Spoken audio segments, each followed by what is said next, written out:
Now, good morning, class. So, uh, we are continuing our lecture from where we ended yesterday. Uh, just two things that we shall cover today.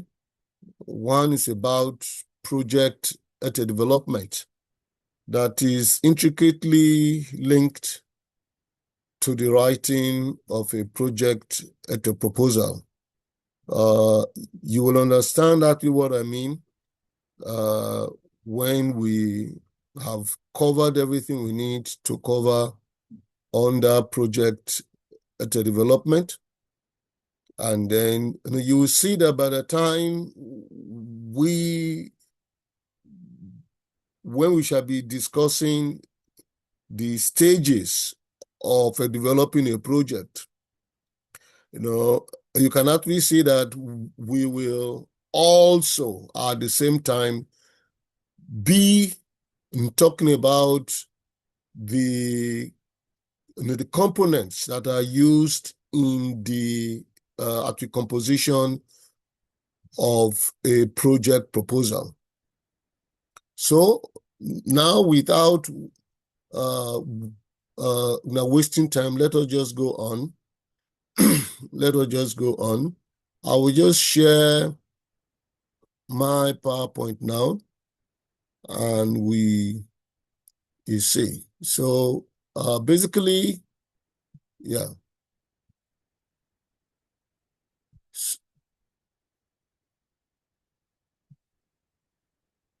good. So uh so these are actually the topics that are put for today. So by the time we have gone through this presentation, we will have covered all this: project development, proposal writing, work plan development, budget preparation, and much more, because in a way there is more we need to cover. Basically, from this particular lecture, you are going to gather the information that you need for you to do your assignment, which is basically for you to write a proposal for a case study that has already been shared. So let us look at, yes, I know it talks about project development, but I want to look at that particular topic, project development, from the context of program development. Because just as you have to remember, the project is a component of a program in the way we understand it in health management.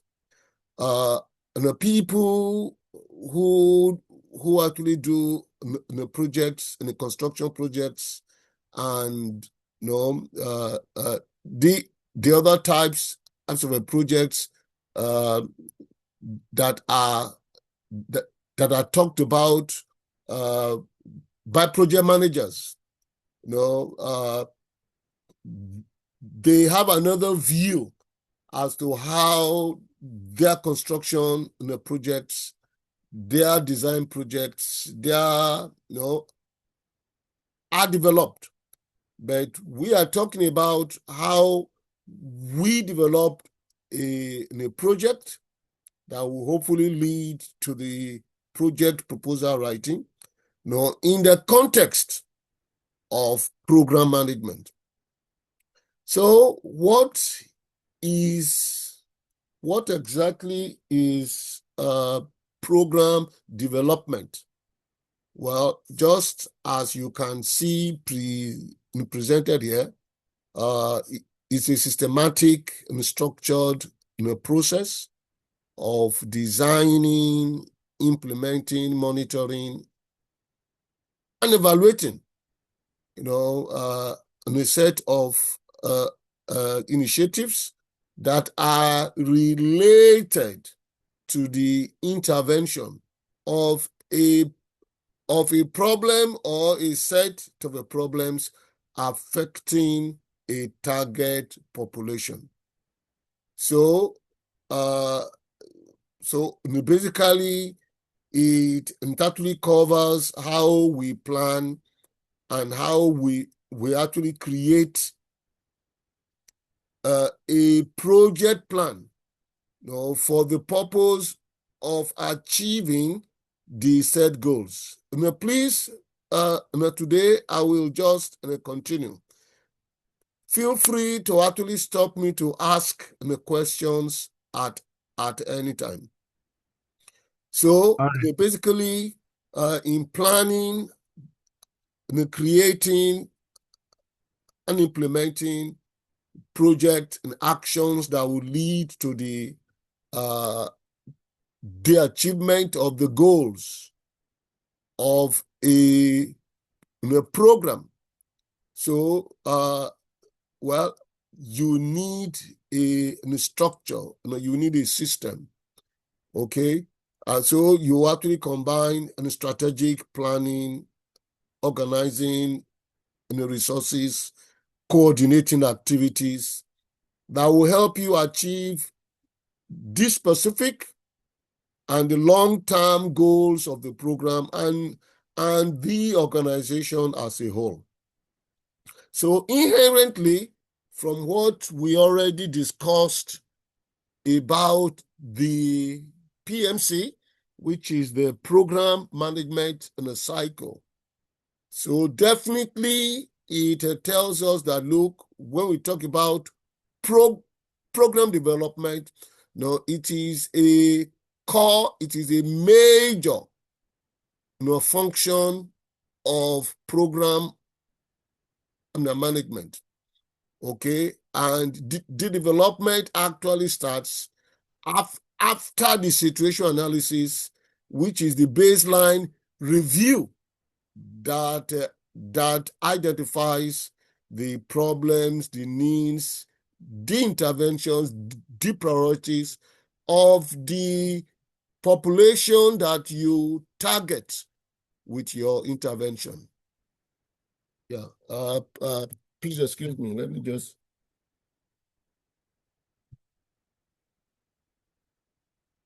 Yeah. Good. So, please, if you have any question, just stop me. Therefore, today I am going to use the program management cycle as the format for our discussion on the program development, and then that will also bring out the details that you need, okay, in the writing of a plan or a proposal for an intended project. So in the first lecture we had, for those of us who were there, when we talked about the program management framework, remember we said there are 4 broad components that inherently describe the stages of a program management. The first component is the analysis component, and followed by the design, and followed by the performance, and followed by the assessment. So these 4 components can be expanded into 10 stages of program management. Okay, these 10 stages expands the baseline an analysis stage to 2 stages. It expands the design stage to 5 stages or activities. And then, there is just one performance stage that actually deals with the implementation of the project plan that had been designed during the design stage. And then the assessment stage has actually 2 stages. One thing that I must have said before is that all these 10 stages, they are the broad management activities that are performed by the program manager, okay, during one cycle or one full term of a program, basically from its beginning to the end. Okay, and yeah, so I know you have seen this before. This is the PMC, which is also often called the planning cycle. Okay, because these are the main activities of a program management. Though it usually begins from the baseline situation analysis. The situation analysis identifies the problems, identifies the needs, and it also identifies the broad interventions, okay, that are actually needed, okay, in order to address the problems of your target population. So, in the following that, you have the priority appraisal, because by the time you have identified probably a number of problems, okay, very, very often, not all problems of your target population can be solved. Therefore, some of them, they are not at the same level that they do not all require equal level of attention. So because of that, you need to prioritize some problems over others. And the way you actually do that is by what we call priority appraisal, which basically means you appraise the priority level of all the problems identified, okay, in which you basically you actually decide which problem do you deal with first. So that by the time you have done the baseline survey and you have done the priority appraisal, then you begin the process of program development or project development, which now begins with you setting your long-term goal. So when you know where you are going on a the long term, then you need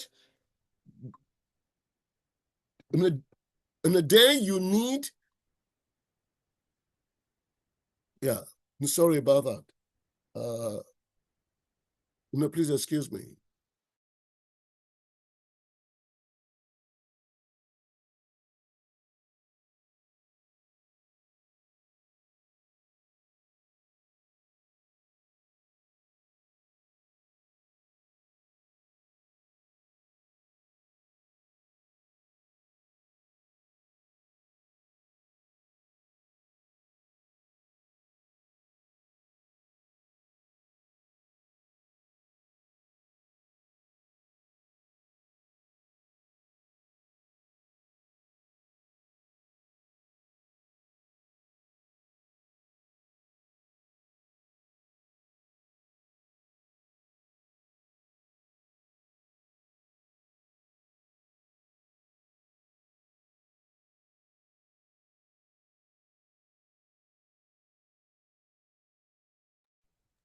Yeah. I am actually taking you through the PMC that is also called the planning cycle. And I was saying that, yes, by the time the DM setting gives you the purpose of the program or the project that you are developing. And so by the time you have set the long-term goal, then you need to also break that long-term goal into shorter term, manageable and measurable milestones. So these milestones, they are what we call objectives. I will take each of these one by one. So when you know the short-term changes, the short-term outcomes, the short-term goals, then you need to actually develop strategies for all of them, setting at least one strategy for each objective. So from the strategy, then you plan the activities, okay, to execute each strategy. Okay, so, and then for each activity, you also develop a list of tasks that you assign to the individual staff in your team, so that what everybody does contributes to the broader action plan related to the strategy the strategy to achieve the objectives of your project. So once the action plan is drawn, then you prepare the budget. The budget is just the financial plan. Okay, we will discuss this later.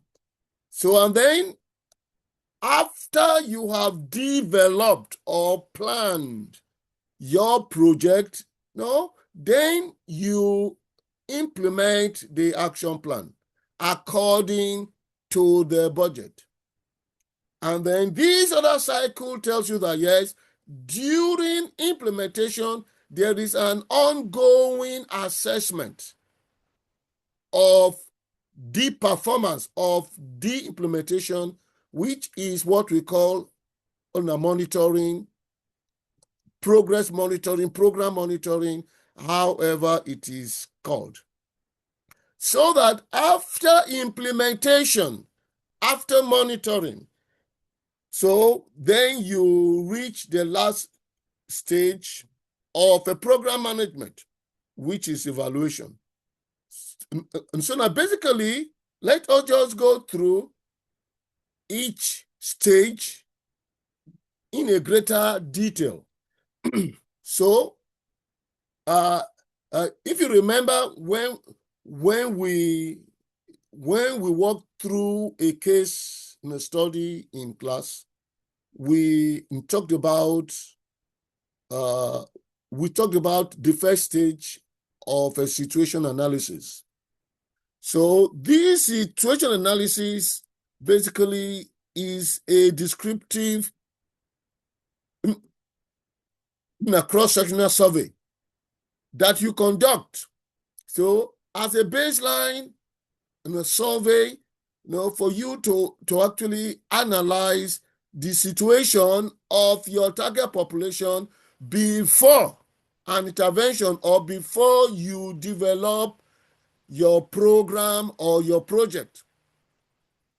Because that is what the term baseline means. Baseline means before the program, pre-implementation, pre-project, pre-program, pre-intervention. So the first thing you do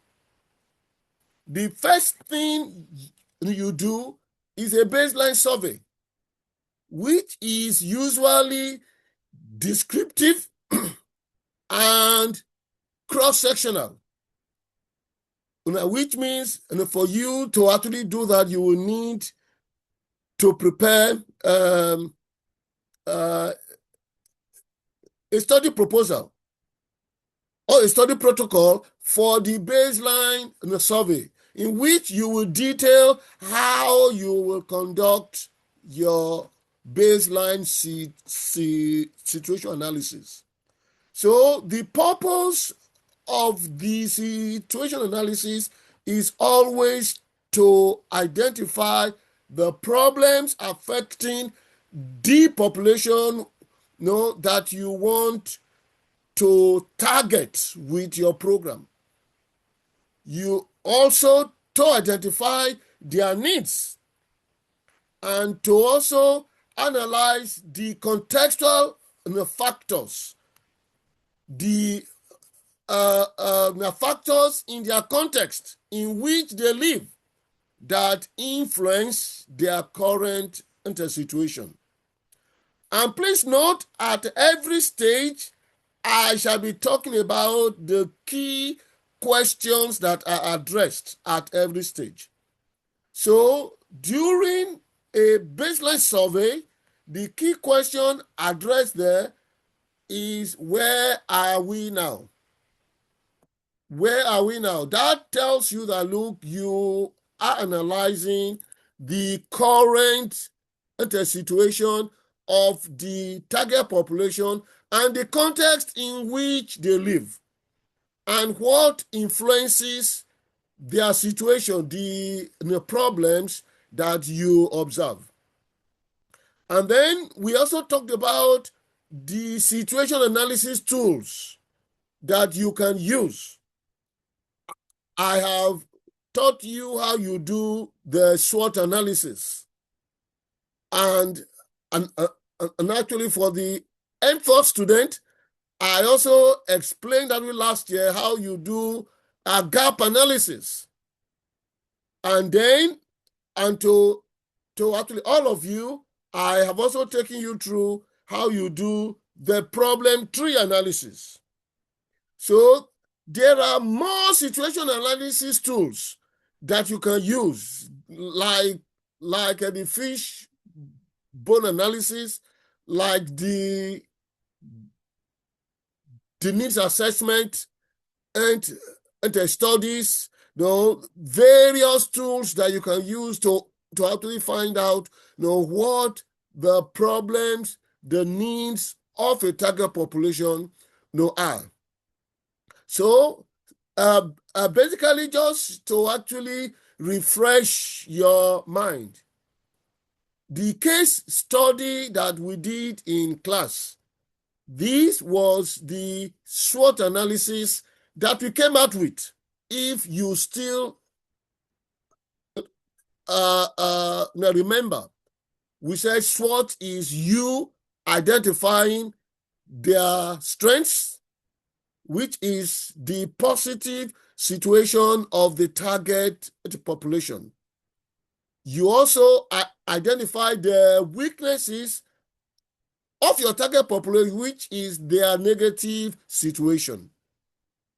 And then when you do their contextual analysis, opportunities are their positive contextual factors. Threats are their negative contextual factors. And you list all this in a 2x2 table, which we call a SWOT analysis table. So that just you are asked during your exam for you to do a SWOT analysis of a case in a study. This is what we will want you to prepare. And then, yes, if you still also remember, this was the problem tree analysis table. Okay, while SWOT identifies the problems, the threats, the strengths, the weaknesses, the opportunities, and the threats. The problem tree analysis analyzes the causes and effects of these problems and how they are related and their hierarchies. That is why you find this table having problem, size, cause, effect, and the hierarchy, where you have the root problem, the secondary problem, the tertiary problem, and on and on and on and on until you have the broad problem that all the other problems lead to. So this was the table that we drew in class, and then that now led us to then draw the problem tree illustration of the problem analysis. If you remember, we said the root problem of the case study we did in class was low income. But that low income was caused by some contextual factors, such as poor sales, poor farming tools, poor harvest, high inflation. All those ones we said were the contextual factors, but they lead to the primary problem of the target population, which is low income. Low income over a short time leads the target population into poverty. Now, poverty, when the target population needs the money to spend, to transport themselves, or to buy actually anything that will improve their quality of life, they won't be able to afford because of their poverty. So if they cannot afford the basic essentials, therefore, when these women have actually, we said during childbirth, when they have emergencies, their poverty and their lack of economic incapacity causes delay during obstetric emergencies, and which the delay leads to the obstetric complications, and which ultimately lead to the broad problem of deaths of actually mothers. And then by the time we did this problem, when we did the needs analysis in class, this is what is called the problem-based needs analysis, where we said that yes, that once you know the primary problem, okay, so once you know the problem, so you should begin by identifying the intervention.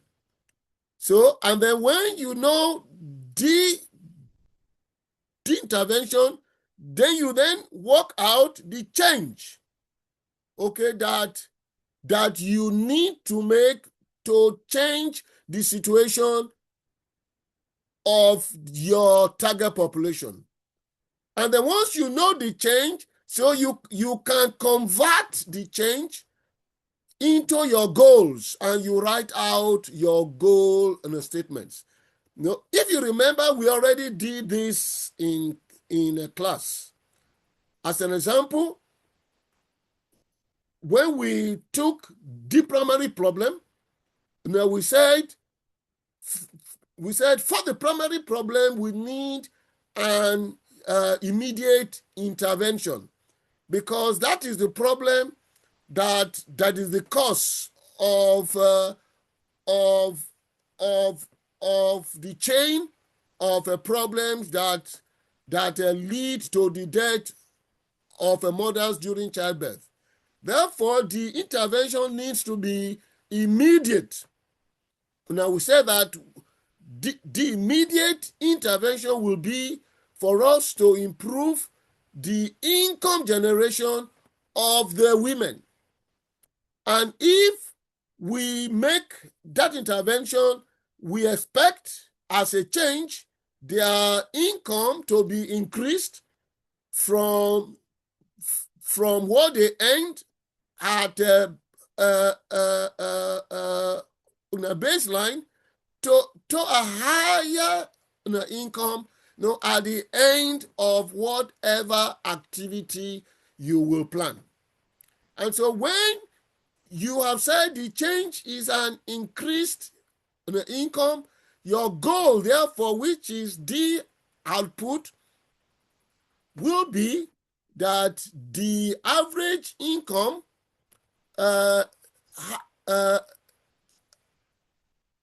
after your activity increased by about 10 times. And then you can put probably a percentage there, and increased by 100%, 200%, 10 times is 1,000%. So that in a way, so that is what you will expect to be the result of your income generation activity, because that is what an output means. Output means the end result of your action, or the immediate end result of your action. And then we followed that same thread for the secondary problems. Poverty, cannot afford, delay, obstetric complications. These are all intermediate. So an outcome,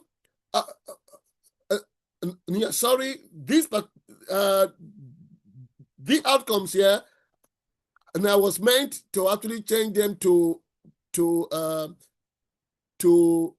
short term, okay, in short term or intermediate interventions, okay, because they are what it is the short term intervention that will produce the short term change that we call outcome. Outcomes are actually the short term change or the short term effect of your intervention, okay? And and then once you know what is the short-term change, then you can express that change in your objective statements.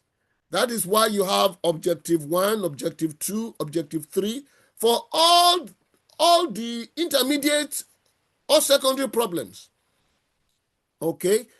Because they actually tell you what you wish to achieve on a short term, when you have implemented your projects and strategies and activities.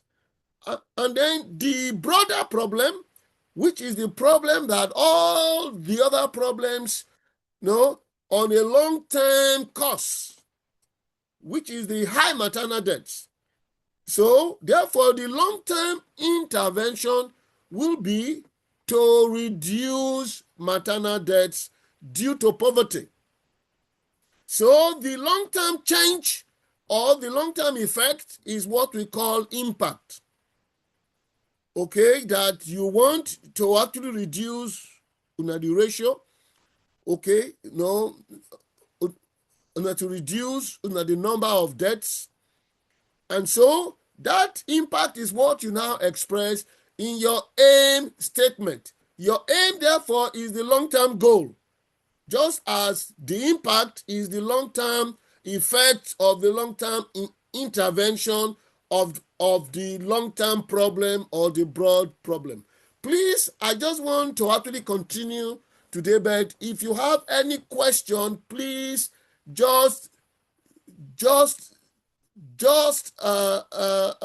raise your hand and I will stop to answer your question.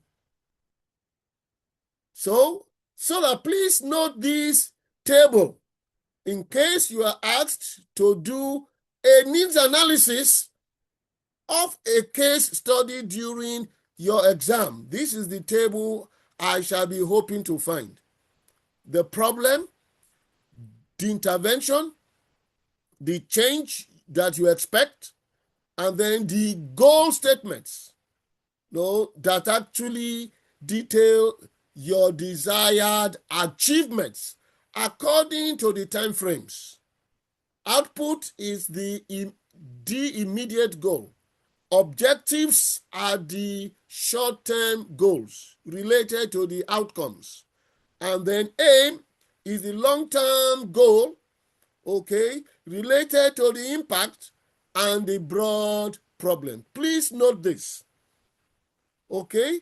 So basically that is what these should be the tables, the drawing that should come out of your situation analysis stage. So when you come to also do the priority appraisal, basically this is you identifying the priority level of each of the problems you have identified and analyzed during the situation analysis stage. Because that word, the word appraisal also means evaluation. Okay, when you actually evaluate the priority level of the problems identified during the situation analysis stage. So the key question at this stage will be what comes first? What problem should we address first? What problem should we address last? Therefore, for you to answer that question, you need certain tools that we call priority ranking matrices.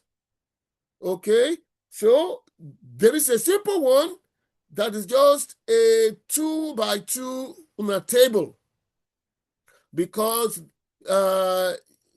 so when you rank the priorities according to their importance versus their urgency.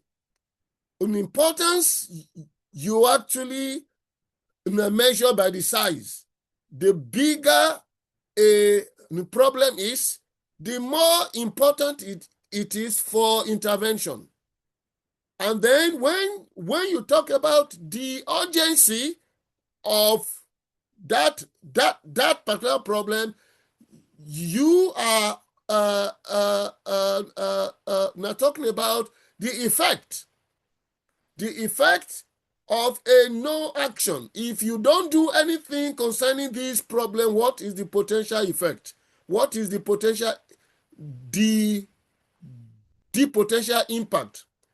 So you can use this 2x2 matrix to rank problems according to their importance and their urgency, or according to the size of the problem and the effect or the impact of that problem if nothing is done. So, and that will help you to rank which problem has the highest importance and the highest urgency, and you put that as your as the priority number one, which is the first problem that you must address when you come to your program or the project development stage. Then there is a more complex priority ranking matrix, where you actually assess the priority of a problem by but actually using several criteria, to decide whether the problem has an intervention. Can the problem be solved? If it can be solved, is the intervention feasible? Okay, will it work? Okay, now is the intervention for that problem locally adaptable? Is it acceptable? Is it locally appropriate? Then before you then look at the cost effectiveness of intervening that problem. So that by the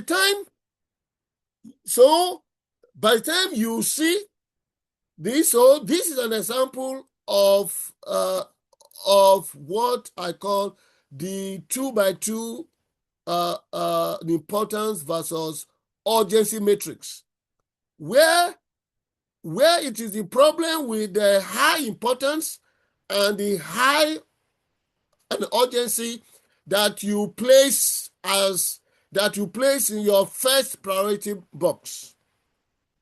And of course, we suggest that you put a problem with a low importance but a high urgency, a problem such as an example, TB, cancer. Well, for now, I think actually cancer is now actually getting big now. Very many people, particularly when they reach their middle ages, they're actually developing cancer. But actually, but if you compare the size of a cancer to other commoner infectious diseases, you will say the size is actually small. But if you actually consider that it has a high urgency, because the effect is actually fatal. If you don't do anything, and whether TB or cancer, the patients might die. Therefore, even though the importance is low, the urgency is high. Therefore, you say, okay, we will place that as our second priority. And then the problems that have a high importance, they are big. Okay, as an example, flu or cold. During the season, almost everybody has flu or cold. Therefore, it is important in terms of size. But the urgency is low because the flu, even if you don't do anything, it will go through its stages. And if it doesn't cause any pneumonia, it will usually cure itself. Therefore, the urgency is low. But you can still put such issues, health problems, as your third priority. But definitely health problems that have low importance because they are few, and low urgency because the effect is mild. So you put all of them under your fourth or your low priority scale. So that is how you use these 2x2 importance versus urgency matrix. And in fact, you will find this also important when you attend interviews, and then you are then asked a question that is very, very common. When during interviews, you are told that actually during this job, you have a list of things. Say, if probably your 2 or 3 managers on the top just gives you a range of tasks for you to actually complete at the same time, how will you organize your work? You should just think about these 2 by 2 priority ranking in the matrix. Which one is important? Which one has high importance and high urgency? And that will be the ones you will do first. And and it's possible the interview panel, they will appreciate how you will use this framework to organize the priority of the work, the duties, the tasks that you need to do first over those other tasks that are less important and less urgent. Now, this is the more complex, it's a matrix that I talked about, where you rank each problem against a set of criteria, and you give it a score, which you actually ask for yourself, okay, probably out of a maximum score of 10, how important is a poverty? So in this example, I gave 9 over 10. Okay, but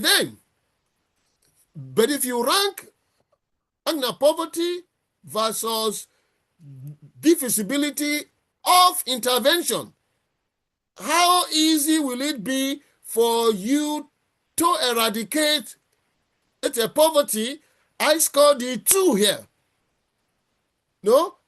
So, okay. And how about the acceptability? I scored 9.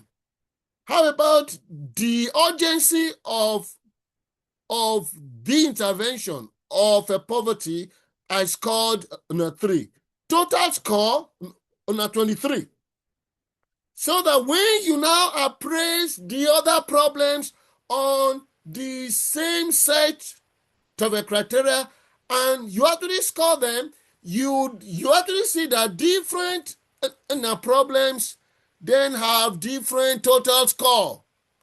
And of course, you give the problem with the highest score your first priority.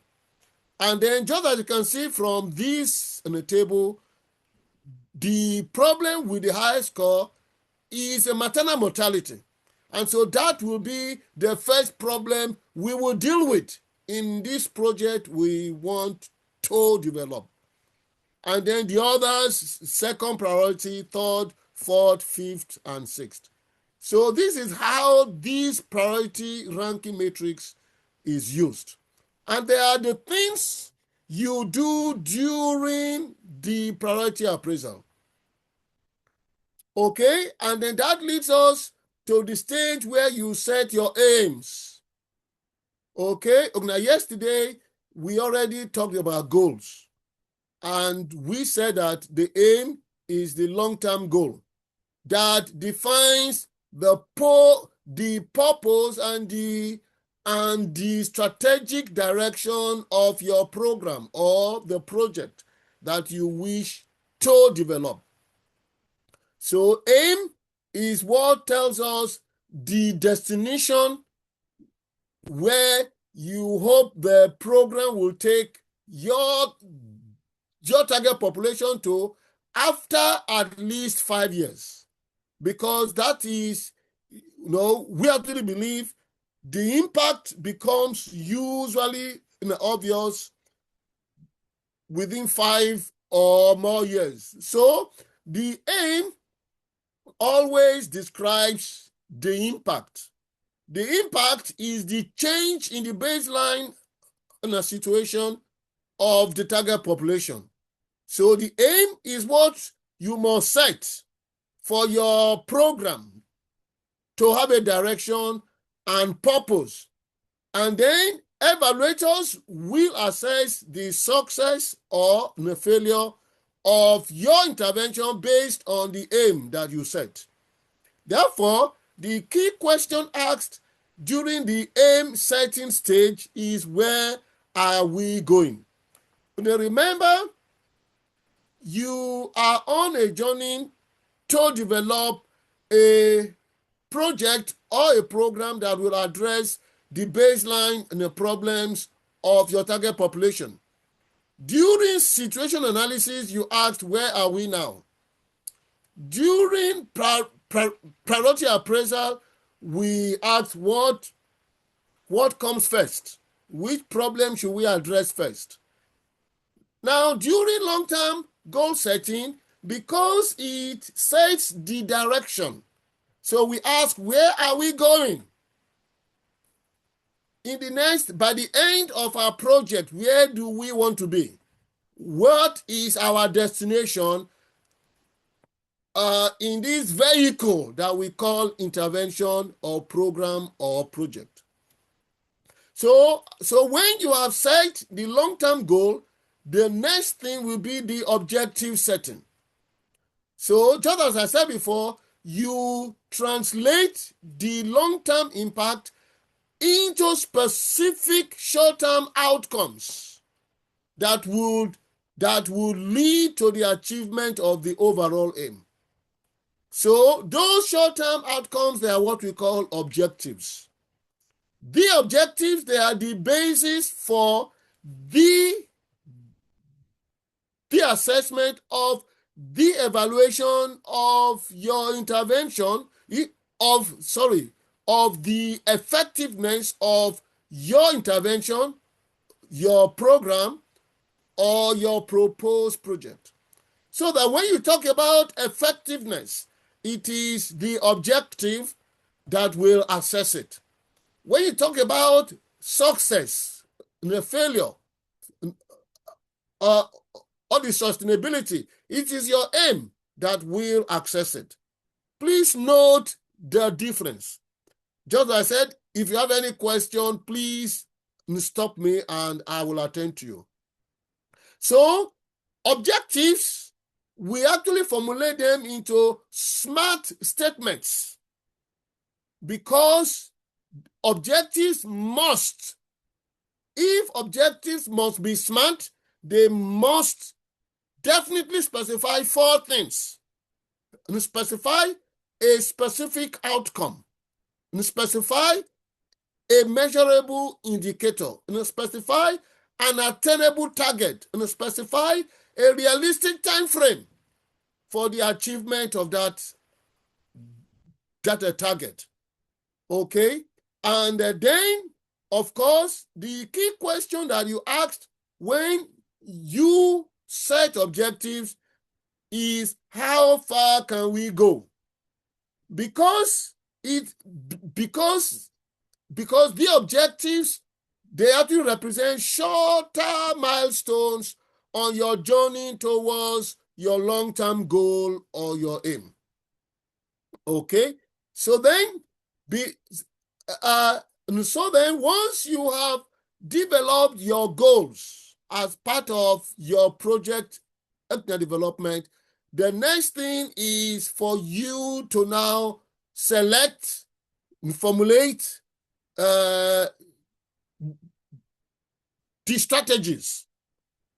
A strategy in a health management context is the broad approach, the broad method, or the general work that you must execute to achieve the objective.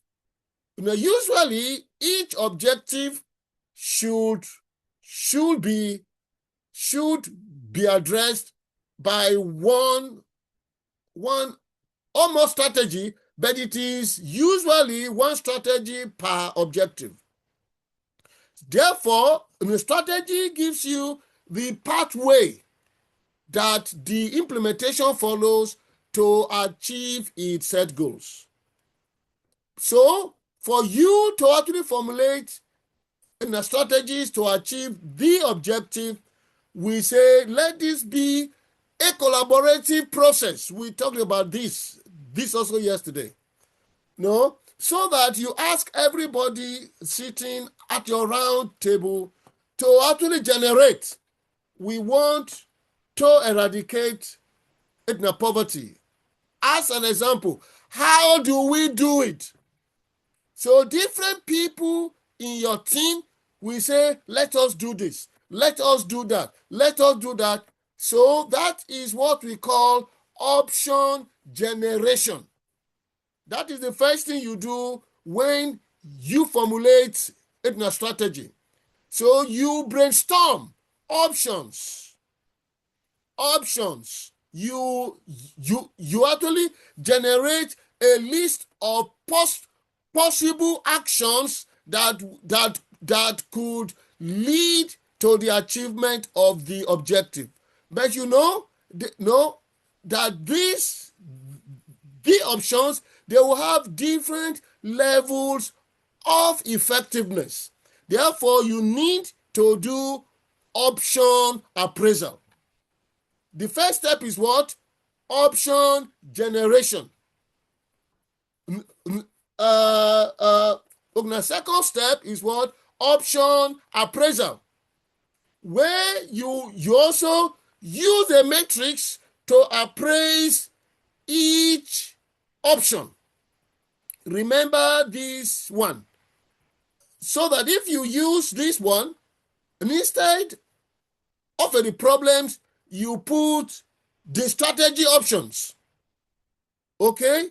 No, and to reduce poverty, it is not possible. The first thing many rural women will say, what will take us out of the poverty is what?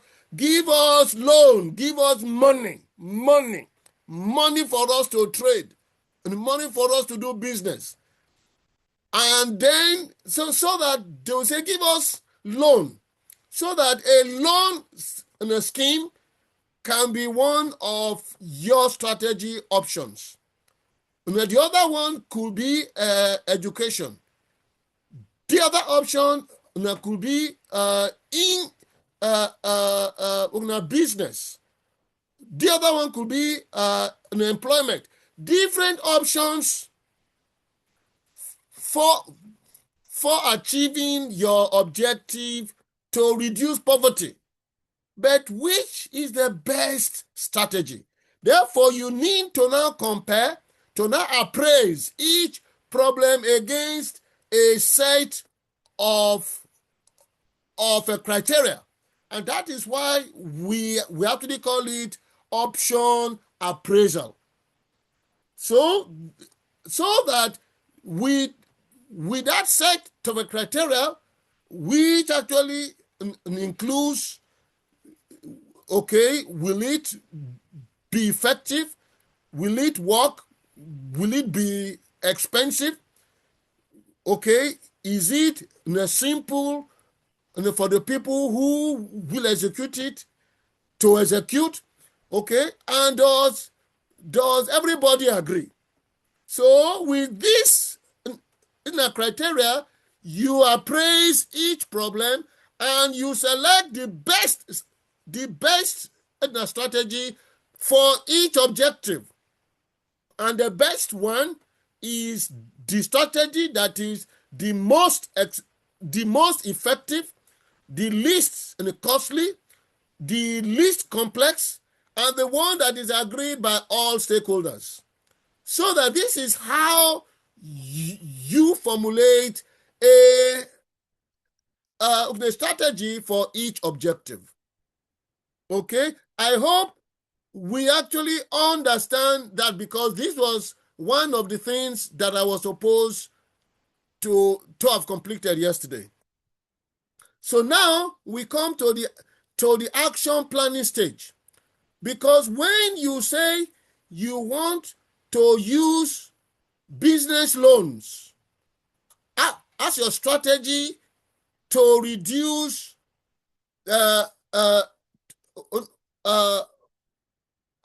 poverty, so that you achieve your objective, business loans, then the question is, how do you plan it? So that, yes, now the question here, okay, how so that when you say how do we get there, you want to use a business loan. So now, since you now know how you will get there, you need to now plan what exactly you will do. So that the key question here, yes, so that the key question here really will be, no, you answer the key question.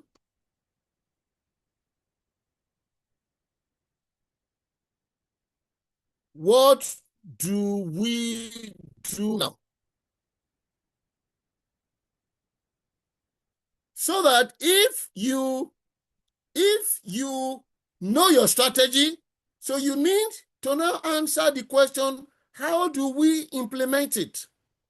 That means you have to break this strategy into activities and tasks. So the question that will help you break down the activities and tasks, they are those popular 7 questions of what, when, where, who, which, why, and how. So these questions, they are not the logical questions in health planning. They are the questions that will help you structure your strategy into activities and tasks. Because you eventually ask yourself, what will be done? That is, what is the activity? When will it be done? Who will do it? Where will it be done? Which tools will be used? How will it be done and why? No, why comes out there because you are referring to the result. Why? You are referring to the output. So that this question of what, when, who, where, which, how, and why helps you to structure your activities and your tasks into what we call an activity plan. So that this is a template that you can use to actually plan your activities. And activities, they are the work done by a team of a people. A team of the people within the program or the organization. Therefore, each activity, you actually, when you say, what do we do? That is what work. That is the activity itself. Okay? So then when you ask how, that means you break that activity into tasks. Task is, remember what we said. A task is a work that you can assign to one person. So activities are broken down into tasks. Then before you now ask who will do it, which team, which unit, which department, okay, then when you say where gives you the place, where will it be done? Okay, where? So, and then time, when, in a quarterly, in a monthly, ongoing. Then which tools, and the trainers, teaching, and equipment, and the stationery. Then when you now say why, then you talk about the output. 90% of people who are trained acquire vocational skills that they need for their business. So this is what we call an activity plan. An activity plan is different from the work plan. Now, the work plan is you take the tasks, admit, teach, test, graduate, and you use the same template of what, who, where, when, why, how, which, to then outline how each task should be done by each member of your team. And for example, the guy who will admit the trainees. Who is that person? The Vocational Training Center admission officer. Where will the admission be done? Okay, in a selection in the admission office. When? So here, the time frame, you have to be very, very specific as to the date the work will be done. That is, the date differentiates the work plan from the activity plan. Because the date is actually specific, the person to do the work is also specific. Okay, then the other difference is that a work plan has a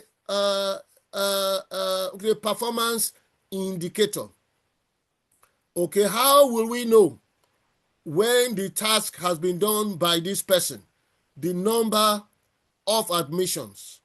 What is the target for this task? 500 the women who are admitted into the VTC. So how will we verify? The MOV, the means of verification. The admission register, the admission on a report should be what the admission officer need to produce as his means to verify that he has completed the task, and then the cost. So this is what we call a work plan.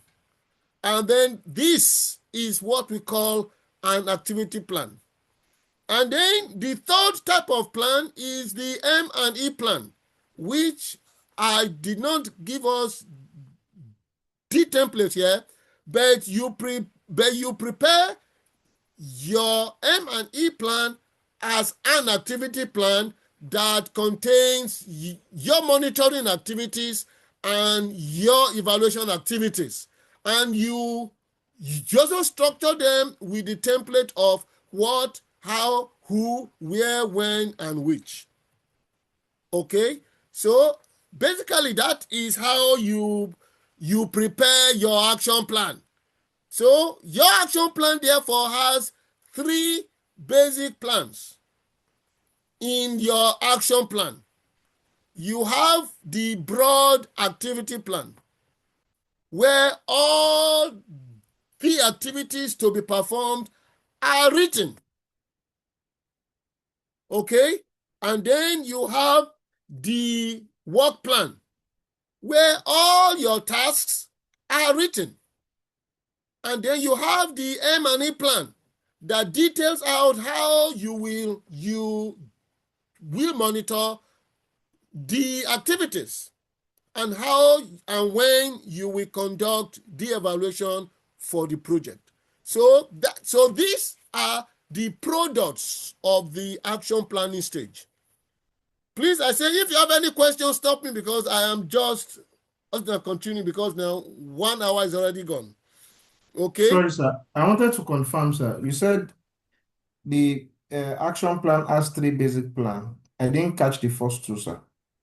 Okay. The action plan consists of the activity plan, the plan where you list the template for the implementation of all the activities you will do relating to each in a strategy.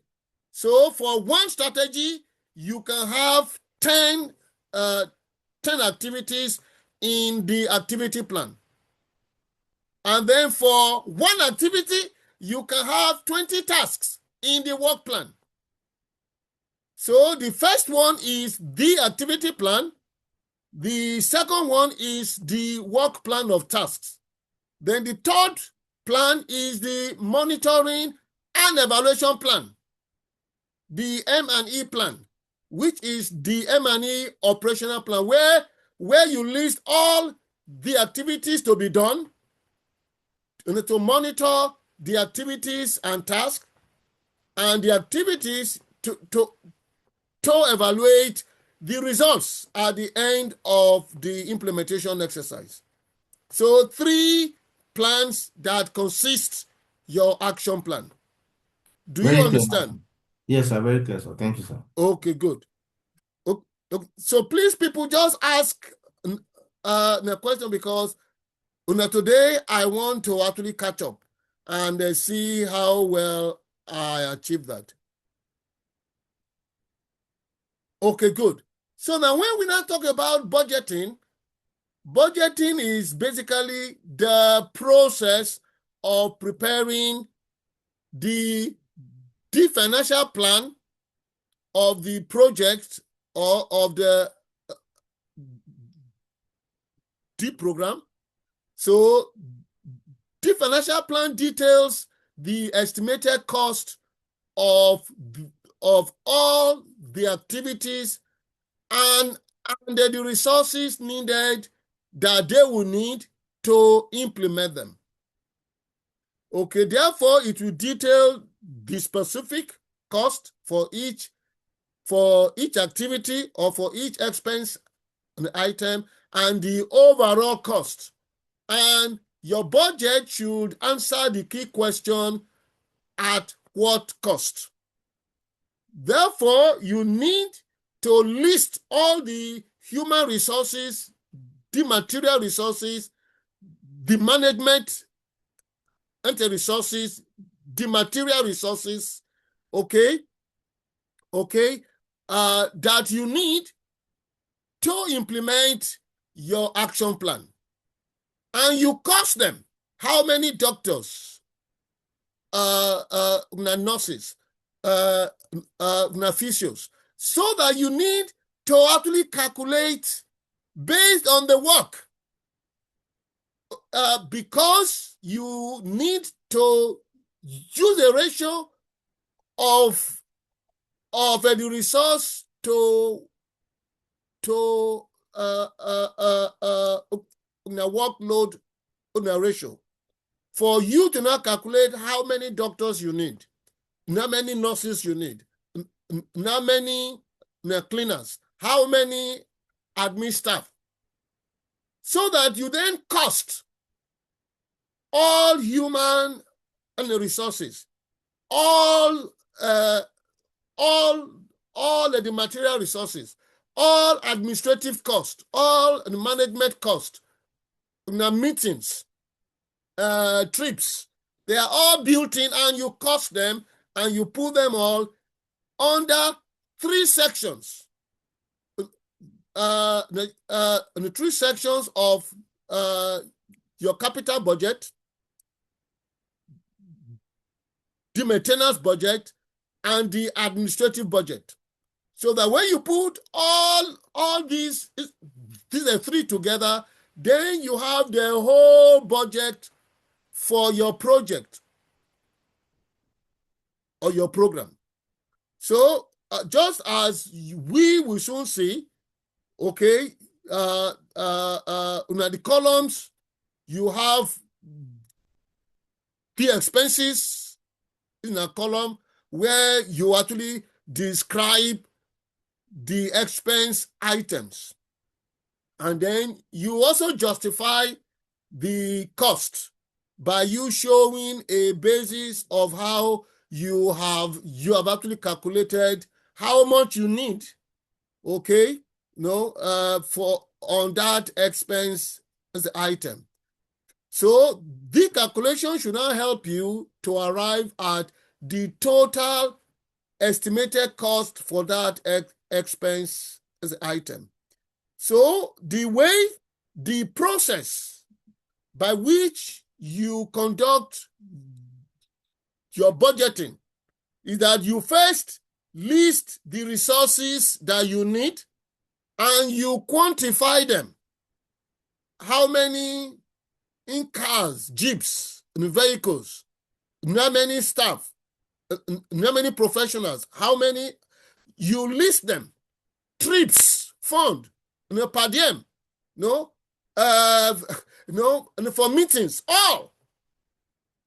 You cost, you list the activities, the resources you would need to actually do them, and then you then quantify the resources based on the activities. How many staff you will need to perform each activity in your action plan. So that when you list the activities, you list the resources, then you quantify the resources, and then you cost the cost the individual resource according to their quantities to arrive at the full cost. So that when you then put all of them together, you should have a table like this. So this is just a basic template for preparing a budget.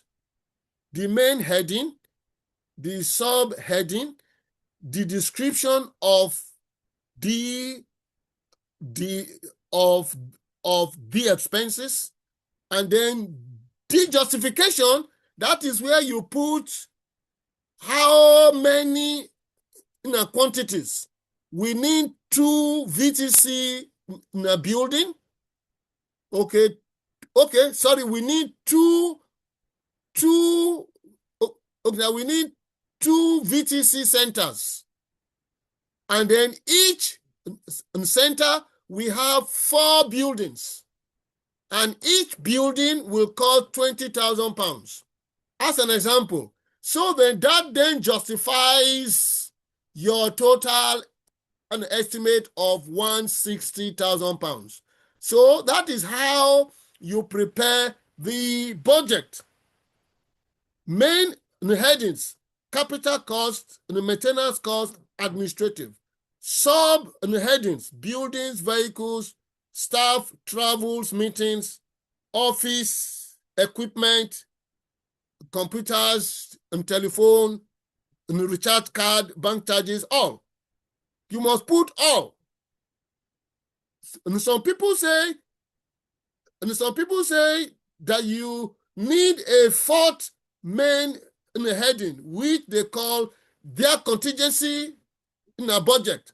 And I tell you, those anywhere that you see contingency, it is the Egunje part of the budget, because it is the part of the budget that you don't need to actually justify, because you have used that particular name in a contingency. No, budgets that are genuine, that are true, do not have any contingency, unless if you want to use a projected inflation rate, which you can already project under the cost of each item, instead of you putting, say, 5% in inflation, 20% in inflation, and you then put it now separately under a 4th main heading, in which you don't need to actually justify. And that is where most embezzlement happens, because you don't have any budget line to compare your contingency expenses to, because there was no contingency plan, because you cannot prepare any contingency plan because you don't know what those contingencies are. So please, preferably when you are preparing a truly justifiable budget, please fit everything within the capital cost, the maintenance cost, and the administrative cost. Okay. Sorry, sir. I have a question about the contingency part, sir. Okay, fine. Go ahead. You said it's the part where people get to embezzle and all of that. Yes. What if we genuinely want to include inflation, and then we put it inside the budget like you advised, inside the capital maintenance or administration like you advised? And what if there were no inflations eventually, and then the Egunje still comes. We still get to chop the money, more like take the money from the capital cost. So it does not exactly rule out the fact that people can still um, take Egunje under contingency. I'm just thinking, sir. Okay, yeah. Yes, well, necessarily speaking, corruption cannot, no, managers can actually divert funds meant for building into other things, and that is still corruption. But I am saying that will happen more if you have a contingency budget where you do not itemize the expenses. People will say they had these other emergencies that they had to now take funds from that particular budget line where you actually didn't have any activity item, and then they just spend. They will still justify it that we bought. No, like you hear a governor saying that, okay, they actually gave, who knows, probably, the governor of a state married out some 200 or so brides and then gave them money. No, I'm sure if you look at his state budget, there is no place there for brides, to actually marry them out. He collected those funds from a part of his own budget, which if EFCC asks him to actually explain, he will find it difficult to explain. But if he wants to now defend himself, he will say that he took it from his security budget where the government has said he does not have ability to account. So that I am just saying that, look, if embezzlement is to happen, the most likely budget line that it occurs most are those emergency funds. Those are contingency funds. Yes, it is true that where you have not planned for any epidemic, okay, yes, it is true that if you have a contingency fund, it might help you to actually address that epidemic quicker than if you did not have any contingency fund. But it's just that from what I know, from my own practice, the corruption and embezzlement happens more where people have actually inserted emergency funds or contingency funds into their project budget. If you want to plan for the inflation, okay, the inflation rate, and usually what most organizations do, okay, they add the inflation rate to the justification. And for example, if the actual calculation is 2 times 4 times 20,000, then they can add times 5% inflation rate, okay, if the inflation happens. But at least it gives you a rough of an estimate as to what you can spend on that building, just in case the prices of the building materials should change when you eventually go onto the market. So that it is better that you build it into the actual budget lines than for you to not put it separately under a contingency budget with no itemized and the justification. That is just what I am saying. Do you follow, sir? Yes, sir. Thank you, sir. Okay, good. So now, after budgeting, yes, the assumption, which is basically the risk analysis.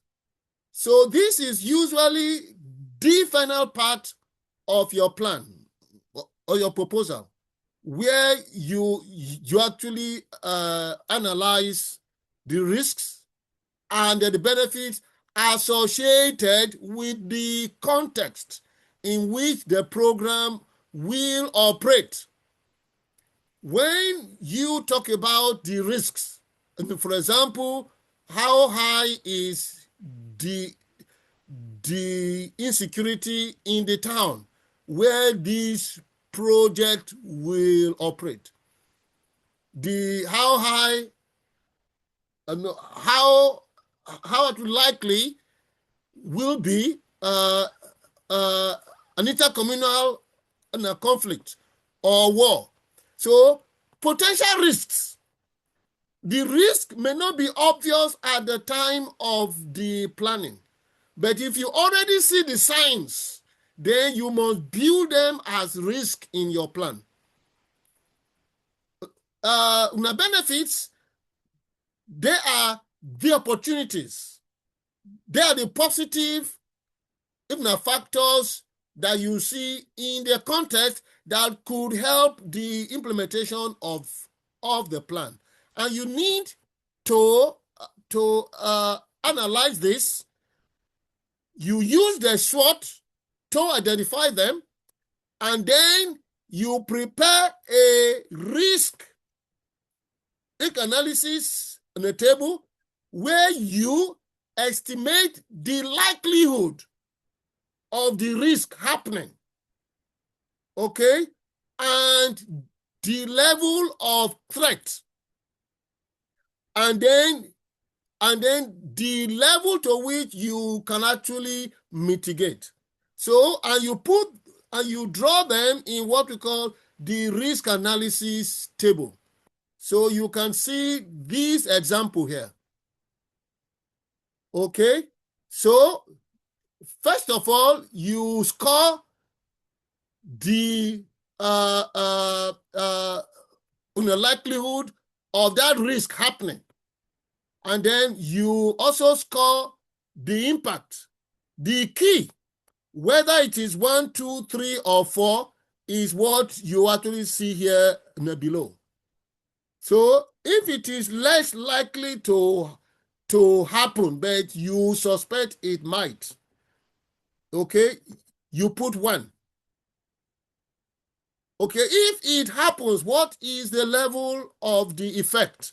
If it happens, you say, well, if it happens, the effect is low. You put 1. So that you can put 1, 2, 3, depending on the score. So that by this, you actually analyze the risks.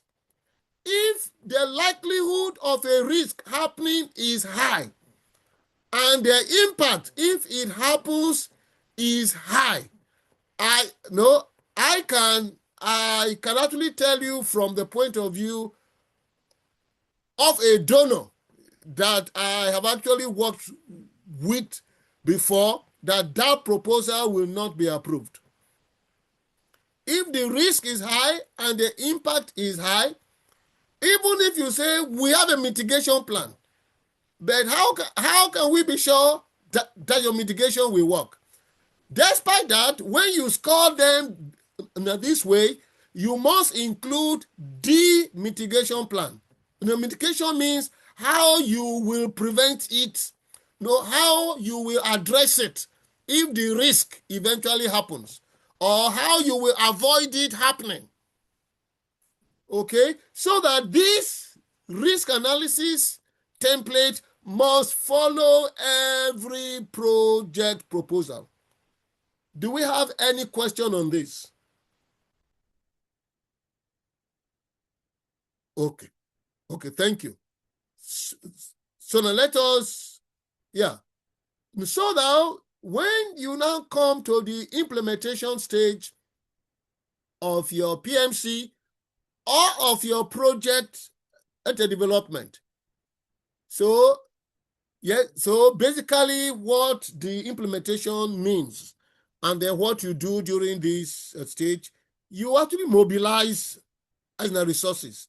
To actually mobilize means you apply for funding from a government, funding from donors, funding from community, funding from the insurance companies, that actually pay for the health care of your patients. So you actually mobilize them, you actually gather, you actually collect. So basically, that is what you do when you submit your project at a proposal to be approved, either by the government, by your donors, by WHO, by other humanitarian organizations, from where you can get funds for you to implement your budget. And then to actually allocate means that you as a manager, you must allocate the resources to the different departments of your program. You assign funds, assign staff, assign supplies, assign. That is what we call, that is the resource allocation part. And you do this during action implementation. Then particularly for staff, you deploy staff to their implementation sites. Then you also distribute supplies, the equipment, the paper, the food, the whatever. So you particularly organize the workforce. You give them the capacity for them to implement. And you do this by actually training them. Give them the right training before you send them to implement. And then you also coordinate the supplies, the services, and then organize meetings by which if you are a manager, you lead a team, and you need to actually coordinate how each team and each member of each team is implementing the activity plan and the work plan and the M&E plan. So the key questions that is asked during this implementation stage is, how do we do it well? Because when you come to the next stage is actually a part of the implementation, because we have said you do implementation and the monitoring concurrently. You start to monitor the quality of work from the day implementation starts. You start to track the progress from the day implementation starts. You don't wait until after 6 months before you send engineer monitors. You must have a monitoring system that is activated when implementation starts. So monitoring is an ongoing assessment. It is done continuously throughout the lifetime of your project, using different assessment and methods, reviews and supervision, or information management and the processes. And the purpose of you monitoring is for you to identify the weaknesses in the implementation on time. No, you have known how many buildings have actually collapsed, collapsed in this country because of improper monitoring during the construction. If you don't only monitor well, the outcome is going to be shabby because it is actually human beings doing the work. If you don't only monitor them, they will do it the way human beings work. A human being is not a perfect animal. We are prone to errors. And that is why actually managers must monitor the work that are being done by your teams and by the individuals you have assigned tasks to. Yet you also identify the strengths during implementation so that you can reward and award the teams and staff that are doing well. You can encourage them to do better when you identify their strengths on time.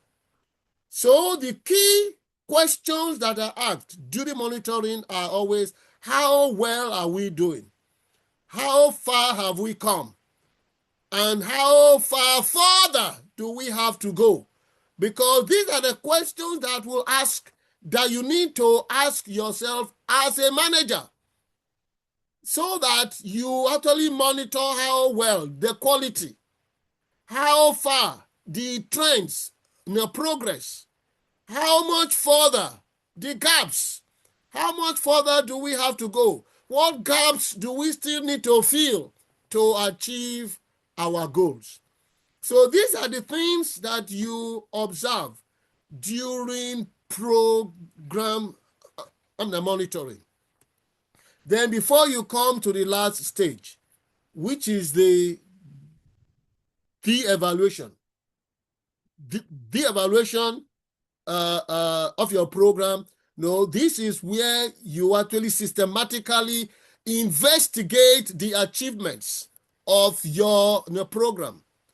And so that you can make conclusions about its value after implementation. Please underline the word after implementation. Evaluation is not done during implementation because the results would not have been produced.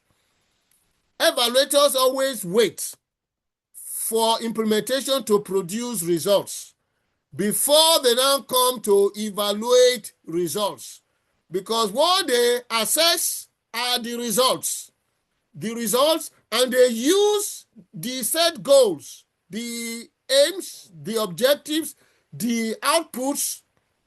They compare those with the results to determine the effectiveness, the efficiency, and the overall success of the program at the end. And so that in a way, it is always research-based, okay? Because it provides empirical data-linked evidence to the observations, to the achievement, so that it can feed into the strategic decisions on the future of the program. So that is where evaluation is different from a monitoring. So, and we assess the goals, the aims, the objective, the output to assess the outcome and the impact. And the question that we ask during evaluation is, have we got there? Have we achieved our goals? Have we arrived at our destination? And if the answer is yes, so we will still ask, at what cost? Because if your budget says you wanted to reduce poverty and from 80% to 30% in 1 year, with a strategy that that you said should cost 200 million naira. Okay? If during evaluation, evaluators now look at your books and they found that, yes, indeed, you actually achieved 30% in the poverty rate at the end of that year. But they found that the strategy you implemented it at the cost of half $500 million.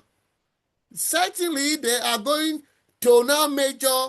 They will forget the question of have we got there, because the answer there is yes. They will now look at what cost, because they will tell you that, look, your planned efficiency was for you to achieve that particular 30% into result with 200 million. How come you achieved the same target with half $500 million naira? So they will question your efficiency, because we define effectiveness at your ability to achieve your objective. But we define your efficiency as your ability to achieve your goals or your objective at a minimum possible cost. Therefore, when you put cost to effect, you are dealing with the value that we call efficiency. If your project was effective, but it was not efficient, then there is a chance that, look, your next phase of that project may not be approved, because because evaluators have ranked the overall value of your implementation as being poor efficiency. Good effectiveness means practically a low value on the efficiency scale. So by the time we come to actually talk about M and E, we will go into a greater detail on that. So basically, that is what I want to actually cover under project development, under work plan and the development, also strategies, and then every stage of the PMC, apart from the situation on the priority stage, is what details the process, the strategic process that is called program development or project development. So, talking about how you write a project at a proposal, we already covered this, and I think yesterday, and we also covered it in class, that yes, every project at a proposal has 6 major sections in addition to the cover page. Let me just say it here, that the proposal has a cover page. The cover page where you write the name of the project, the organization, funding it, the manager who is actually responsible for the management and for actually ensuring that the work is carried out according to plan. And then it also details the target population. Who are the beneficiaries? Okay. And then some organizations will ask you to also write there the total budget so that they will see it on the cover page before they even read your proposal. So the cover page is not part of these 6 things. So the first section of every proposal, like we said, is the situation analysis.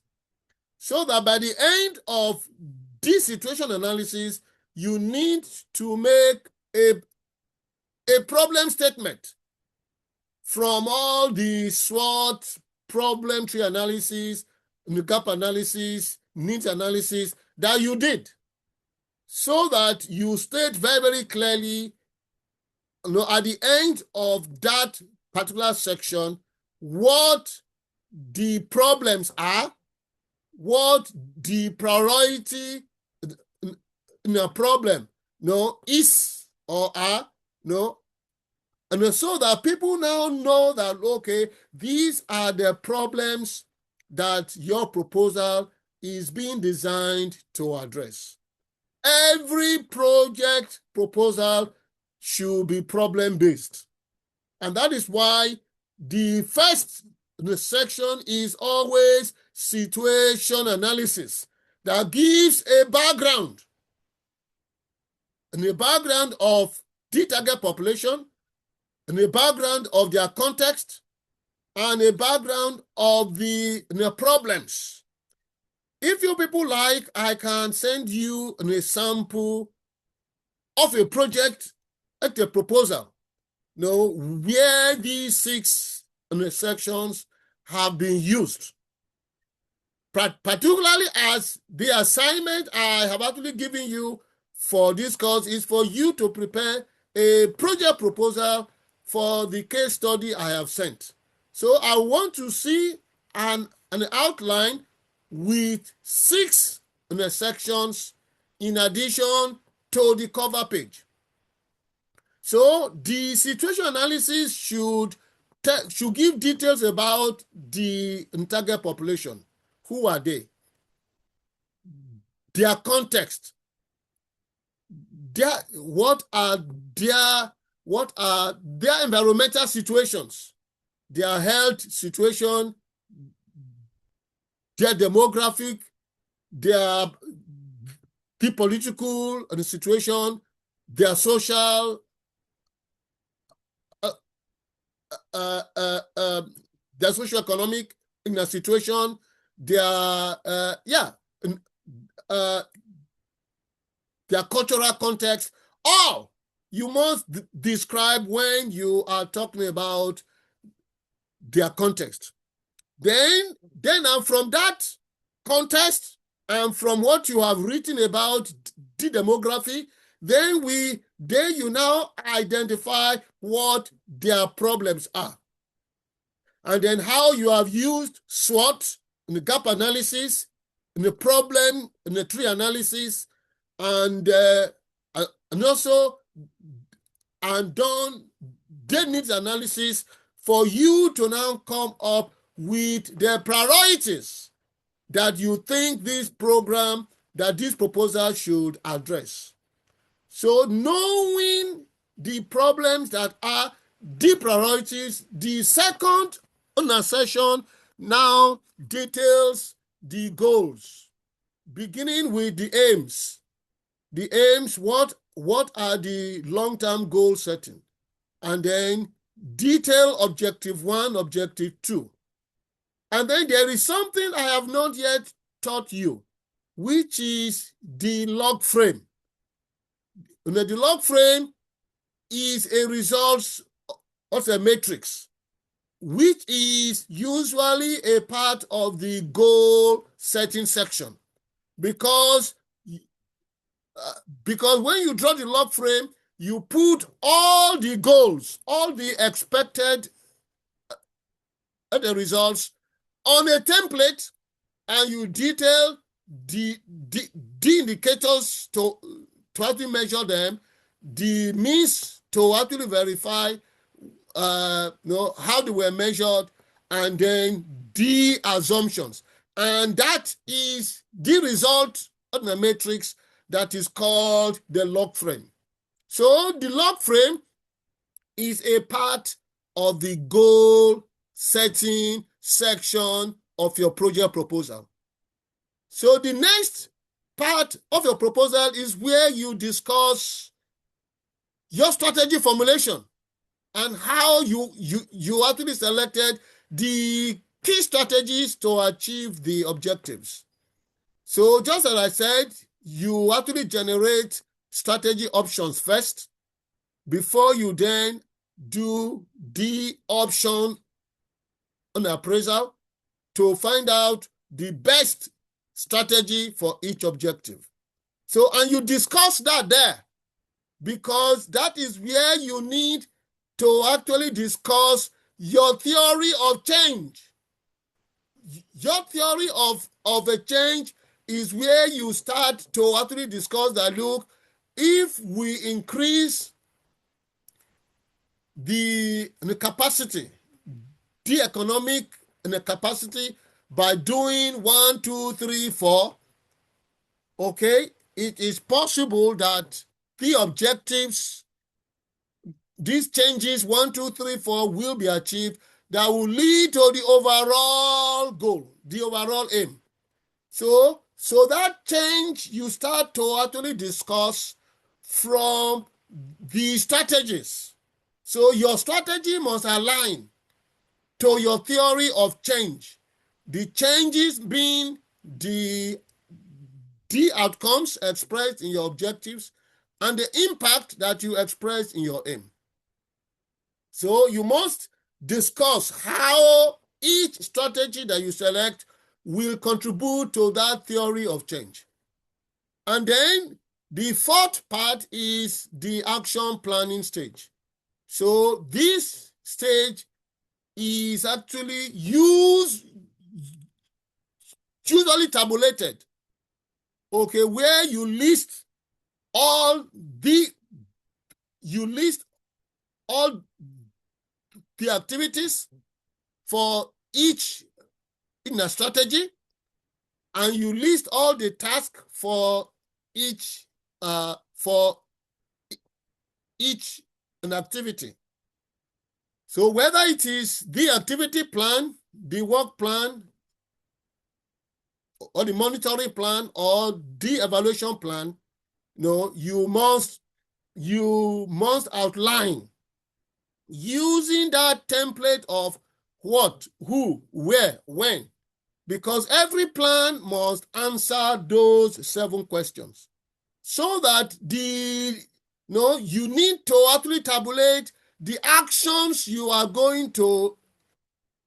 will implement to execute these strategies. The strategies you execute to achieve your goals, and the goals you must achieve to change the situation, the baseline situation of your target population. And then the next part of your proposal, every plan must have a budget. Like we have discussed before, you list the activities, you list the resources you need to implement them, and you cost each expense and the item related to that, to the quantification of the resources.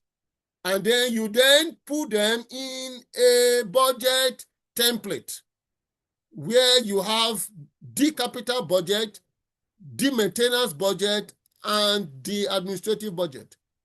And then with the description, the justification, and the total estimate.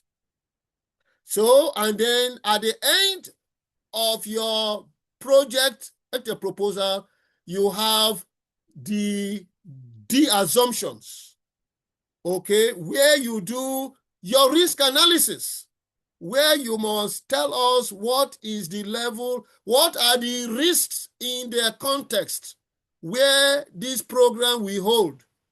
In tribal war, kidnapping or to terrorism, or stealing or whatever, egunje, corruption, they are all risk that will affect the chance of you achieving your goals. So you list them from the context. If you know them, that they might happen, then you need to score the likelihood of them happening and then score the impact if they happen, so that the people who will pay for your budget know that if they give you £1 billion and you have said there is a risk level of 4 for likelihood and 4 for impact, that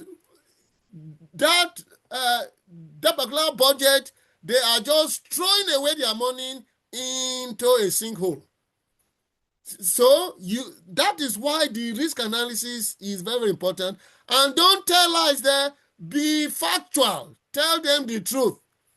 So that if the donors give you money and you do not achieve the goals, your risk analysis helps you to defend yourself. That yes, sir, we told you there might be war. And truly, that war happened the very year we started this project, and we spent the budget fund to do as many activities as we could. That is why it should be a part. So that basically, in broad terms, that is how you write a project proposal. So I'm sure you've seen this in the table before. So this is a table to actually help you to explain the different intersections, so that when you are doing your assignment, you know what I expect and what I shall be marking in each intersection. And I have told you, don't use AI to prepare any project plan, because if I see any evidence that you copy this work from an online source, I will not mark it. I have already said that before. I want you to practice doing it yourself, because that is how you will acquire the skills. Okay, so then, I'm sorry, I have compressed both the afternoon course and the evening course into this one course, so that this is actually my full lectures for today, and I do not owe you guys any further topic. So I have covered all that I need to cover this week. So any questions?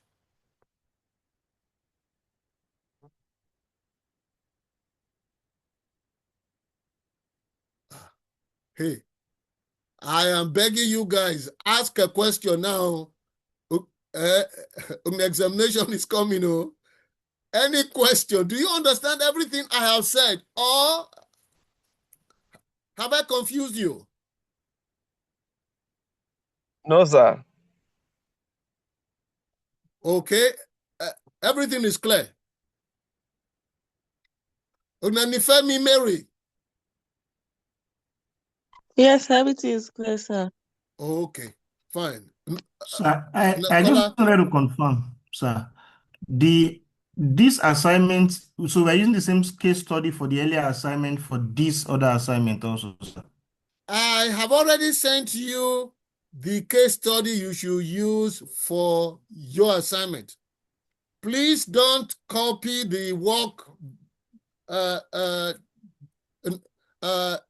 the work of another student. Yes, it is true that I expect all of you to work on the same case study. Please don't copy anybody's work. It is still an offense to actually copy in a Uniment. So you do your work yourself, send me your own work.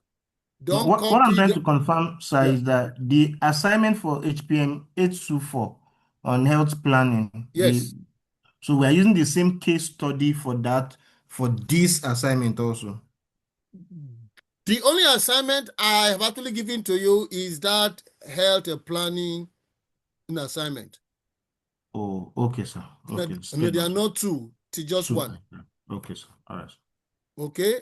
Then, what date did I ask you to submit? 12th June 12th, sir. June 12th. Ah, okay. June 12th is a very special day, so they shall be waiting for the assignments to please return to me by email.